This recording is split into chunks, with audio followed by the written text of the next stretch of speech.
sorry.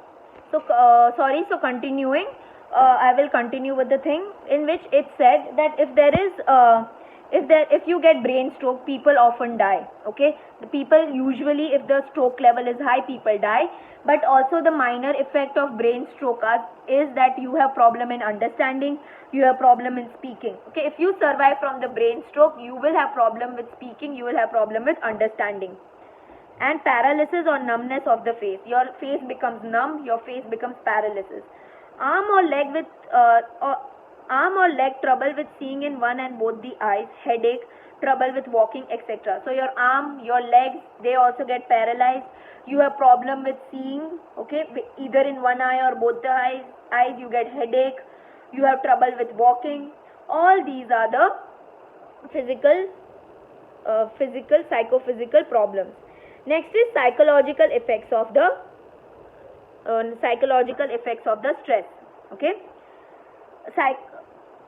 psychological effects of stress leads to psychological problem, and it has negative effects on the mental condition of the individual. So your mental condition gets affected because of the psychological problem.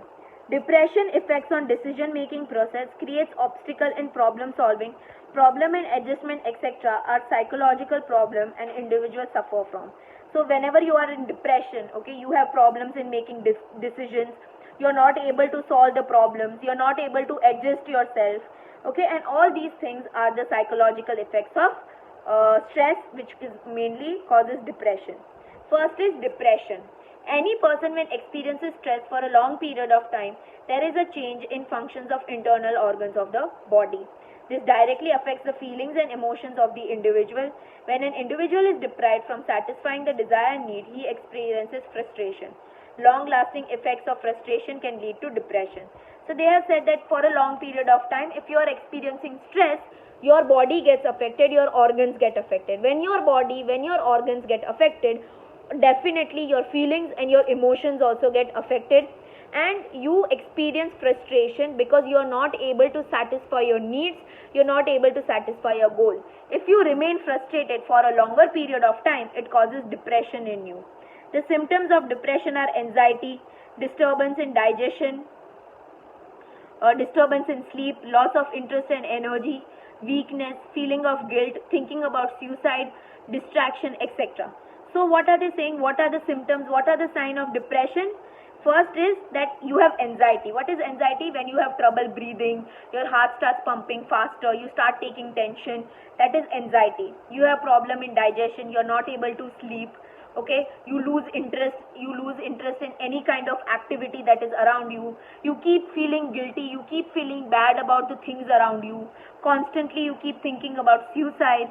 You are distracted. When people are talking to you, you're not listening to them. When you are working, you're not paying attention. So you're distracted most of the time.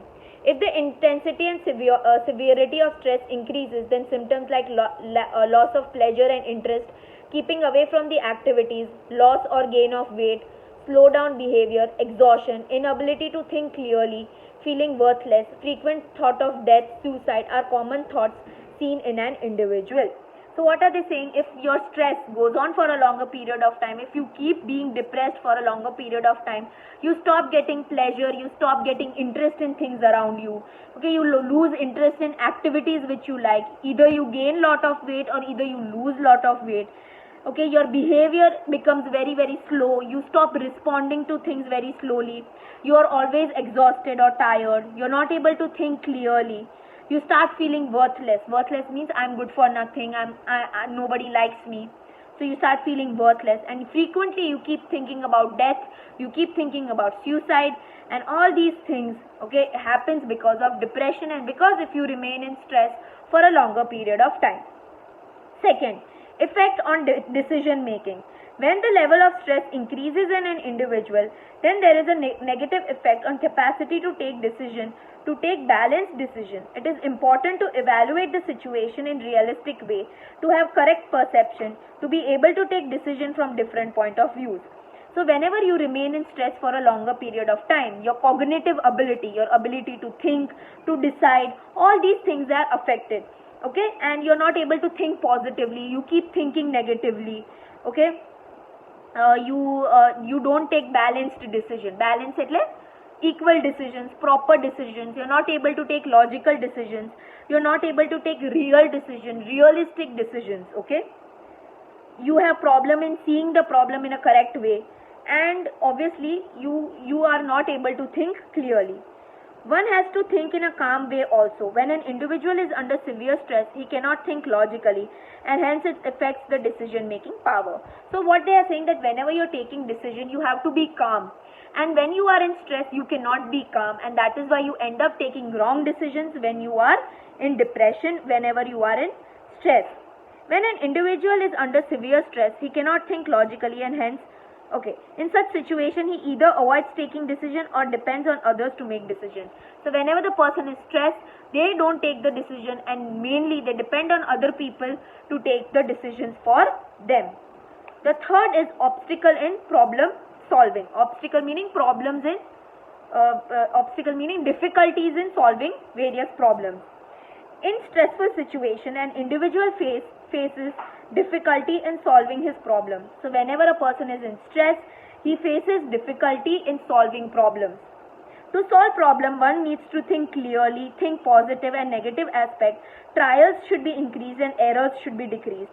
An individual suffering from severe stress finds it difficult, and so even minor problems become very serious for him. He or she cannot adequately evaluate the situation, and hence cannot think or try properly to solve his own problem because of stress. Thus we can say that stress is an obstacle in problem solving. So what they are saying is that whenever you're trying to solve a problem, you have to think about the problem, you have to judge the problem, what are the negative effects, what are the positive effects of the problem, okay, and you have to solve the problem in such a way that you try maximum times and fail minimum times. Okay, so whenever a person is in stress, even if they are in a slight problem, even if they are in a small problem, they will start experiencing stress. They are not able to think properly, they are not able to evaluate or judge the problem properly, and because of that they have problem in solving they have difficulties in solving problem. Fourth, problem in adjustment. To able to change as per the need of the environment and situation is called adjustment. So whatever the environment around us demands, whenever we change according to that, it's called adjustment. The individual tries directly or indirectly to make adjustment with the environment and the situation. So constantly all of us are directly or indirectly working towards adjusting ourselves to the environment that is around us. But in doing so, he experiencing severe stress, which gives the psychological problem like lack of energy, inability to work, capacity to think, confidence, etc. So whenever a person is in stress, whenever a person is in problem, okay, they are not able to adjust to the environment that is around them. Okay, and whenever this happens, they are affected psychologically. Their energy gets wasted. They are not able to work. They are not able to think. Their confidence goes low. And all these are the negative effects which is caused because he is not able to adjust to the environment around. He is not able to solve the problems of the environment around. Even minor changes in life cannot be tolerated by him. So such people cannot even adjust to small adjustments which they have to do. Let's say change of house. They are not able to tolerate, they are not able to deal with it. Because of high emotional quotient, he feels fear, anxiety, doubt, etc. and so cannot change himself. So just like there is IQ, there is EQ, okay, which measures your emotional levels. So just such people have high emotional quotient, and because of that they feel high level of fear, anxiety, doubt, all these things. And he cannot change himself. Whenever all these things happen, they are not able to change themselves. Hence he finds difficult to make adjustment even in social life. So even in social life, even in the society, they are not able to make adjustment.